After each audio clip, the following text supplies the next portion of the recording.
رمضان الذی انزل فیہ القرآن، رمضان کا مہینہ جس میں قرآن اتارا گیا ہے، یہ رمضان میں قرآن اتارا گیا ہے۔ اب سوال یہ پیدا ہوتا ہے کہ کیا رمضان میں مکمل قرآن اتارا گیا ہے؟ نہیں، رسول اللہ صلی اللہ علیہ وسلم پر مکمل قرآن رمضان میں نہیں اتارا گیا، بلکہ رمضان میں قرآن کے ایک تو یہ ہے کہ یہ لوح محفوظ سے بیت العزہ، یہ 7ویں آسمان میں ہے، تو اس میں یہ سارا قرآن رکھ دیا گیا، یعنی ایک رات میں رمضان میں اس کو اس لوح محفوظ سے 7ویں آسمان میں بیت العزہ میں رکھ دیا گیا، اور اس کی ابتدا جو ہوئی، پھر اس کی ابتدا جو زمین پر ہوئی وہ رمضان میں ہوئی، یعنی ایک رات میں اس کو منتقل کیا گیا، اور اس کے بعد اس کی ابتدا ہوئی آپ صلی اللہ علیہ وسلم پر، وہ کب ہوئی؟ رمضان میں ابتدا ہوئی۔ تو یہ رمضان کا مہینہ ہے جس میں قرآن اتارا گیا ہے، تو قرآن کی وجہ سے رمضان کو شرف مل گیا ہے، قرآن کی وجہ سے شرف ملا ہے، قرآن کی وجہ سے حافظ کو شرف ہے، قرآن کی وجہ سے محمد کریم کو شرف ملا ہے، قرآن کی وجہ سے اس رات کو شرف ملا ہے، قرآن کی وجہ سے اس پورے مہینے کو شرف ملا ہے۔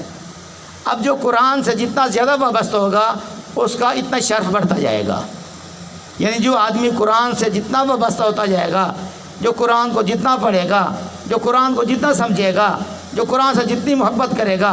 قرآن کیا ہے؟ ایک دسترخوان ہے، یہ حکم بھی ہے کہ قرآن کو دسترخوان بناؤ، دسترخوان پر ہم کھانے رکھتے ہیں اپنی مرضی سے، شوق سے کہتے ہیں آ جاؤ بھاگ کے آؤ کھانا، سارا آدمی بھاگ کے آتا ہے کھانا کھانے کے لیے، تو قرآن کو دسترخوان بناؤ، دسترخوان جس طرح دسترخوان پر آتے ہو اس طرح قرآن کو آؤ، اس کو پڑھو، اسے طرح طرح کے، اس میں اولین اور آخرین کا علم ہے، اس میں اولین اور آخرین کا علم ہے، یہ قرآن اللہ کا علم ہے۔ جو آدمی عالم بننا چاہتا ہے وہ اس علم کو پڑھے، اس علم سے محبت کرے گا، قرآن سے جو محبت کرے گا قرآن اسی کو آئے گا، جو قرآن سے محبت نہیں کرے گا قرآن اس کو نہیں آئے گا۔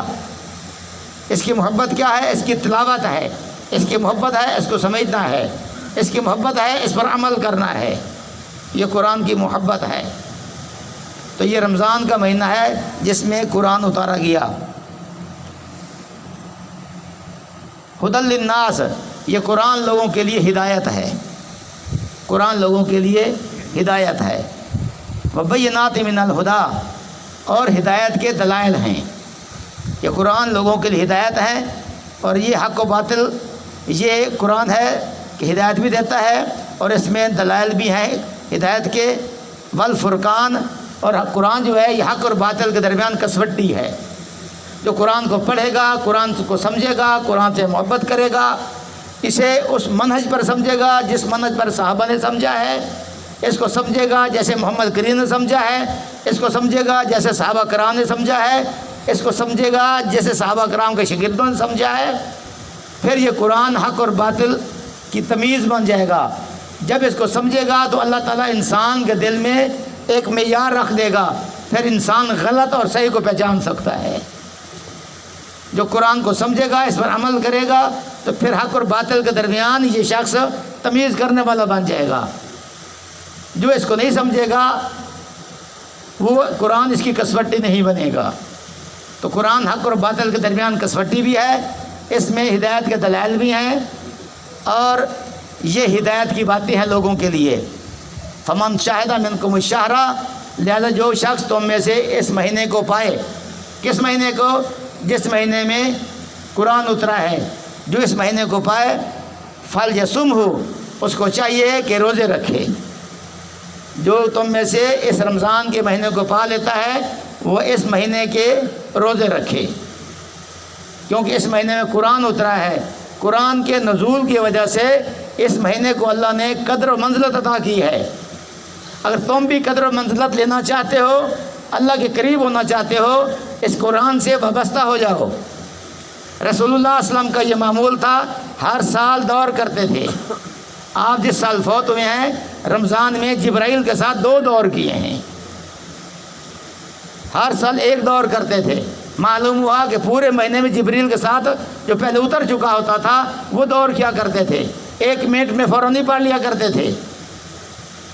آپ صلی اللہ علیہ وسلم اتنا ٹھہر کے پڑھتے، اتنا ٹھہر کے پڑھتے، بعض دفعہ تو رسول اللہ صلی اللہ علیہ وسلم جب نماز پڑھتے رات کو تو آپ چند آیتیں پڑھتے، پڑھ کے وہ چند آیتوں کو ریپیٹ کرتے رہتے، پھر رکوع سجدے میں چلے جاتے، پھر کھڑے ہوتے، چند آیتیں پڑھتے، کیونکہ مقصود پورا قرآن پڑھنا نہیں ہے، مقصود اللہ کے سامنے ڈرنا اور قرآن لذت کے ساتھ پڑھنا اور سمجھ کے پڑھنا ہے۔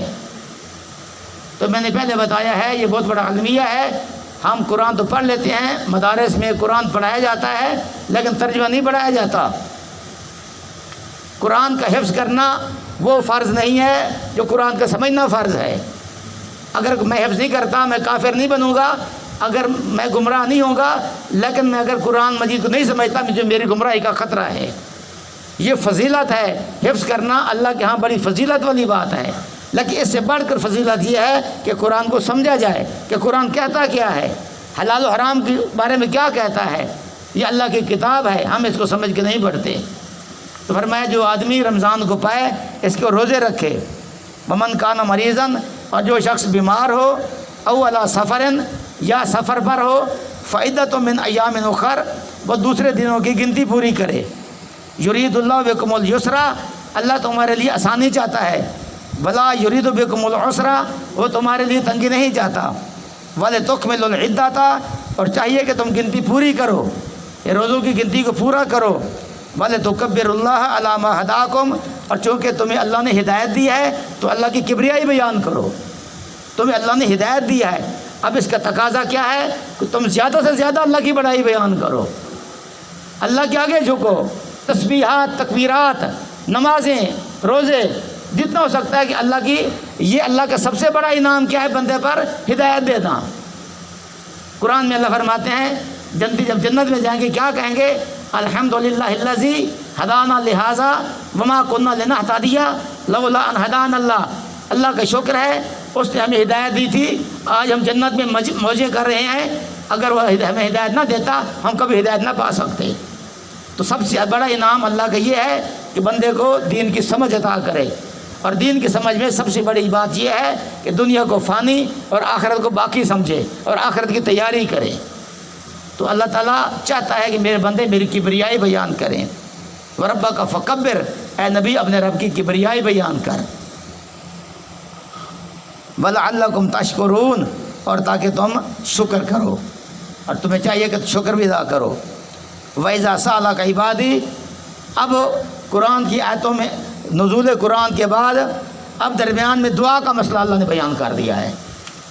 رمضان کی عبادتیں، رمضان کے روزے، اب درمیان میں دعا کا مسئلہ بیان کر دیا ہے، جس کا مطلب یہ معلوم ہوا کہ رمضان میں دعا کو خصوصی اہمیت حاصل ہے، رمضان میں دعا کو خصوصی اہمیت حاصل ہے، افطاری کے وقت دعا قبول ہوتی ہے۔ رسول صلی اللہ علیہ وسلم فرماتے ہیں کہ اللہ کو، بندے کو افطاری کی خوشی کب ہوتی ہے؟